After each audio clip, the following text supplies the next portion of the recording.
बच्चा उल्टा पैदा हुआ है ये सुनकर अक्सर लोग घबरा जाते हैं, बट एक्चुअल में ऐसा नहीं होता है। वजाइनल बर्थ के मेजोरिटी ऑफ केसेस में पहले बच्चे का सर बाहर आता है, जो कि नॉर्मल है, बट कुछ रेयर केसेस में बच्चे का फीट या बटक्स पहले बाहर आता है कि इस सिचुएशन को हम ब्रीच प्रेजेंटेशन कहते हैं। By the end of 36 week breech presentation में काफ़ी बार बच्चा टर्न अप हो जाता है और हेड डाउन पोजिशन में आ जाता है। Breech presentation is very rare, it is seen in 3 to 4% of full term pregnancy. There are varieties of breech presentation. Extended breech position के जिसमें बेबी के बटक्स डाउनवर्ड होते हैं और उनके लेग जो है वो अपवर्ड्स एक्सटेंडेड होते हैं। कंप्लीट ब्रीच के जिसमें बेबी के बटक्स डाउनवर्ड होते हैं, उसके नीज फ्लेक्स्ड होते हैं और बेबी सिटिंग पोजीशन में दिखने को मिलता है।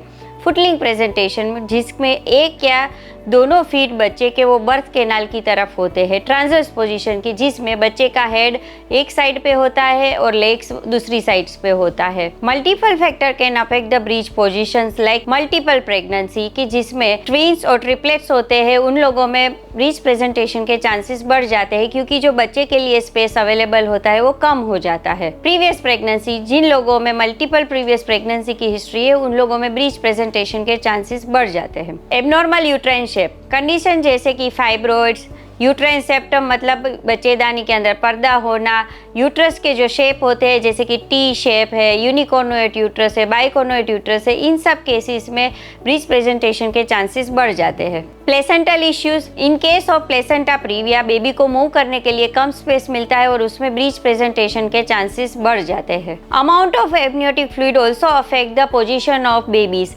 Like excessive amniotic fluid or less amniotic fluid can affect the movement of babies and position of the babies. Preterm birth और certain birth defect also favor the breech presentations. Breech presentation की वजह से आपकी pregnancy में कोई फर्क नहीं पड़ता है, but yes it may increase the chances of complication during delivery, like there are increased chances of injury to baby, like injury to baby's head, injury to baby's shoulder, or there may be chances of cord prolapse. If by the end of 37 week आपका baby जो है वो breach position में है, then there are less chances कि वो turn up हो जाए और हेड डाउन पोजीशन में आ जाए। अगर आपको 37 वीक में ब्रीच प्रेजेंटेशन है तो आपको प्लानिंग से सिजेरियन सेक्शन करवा के डिलीवरी करवानी चाहिए।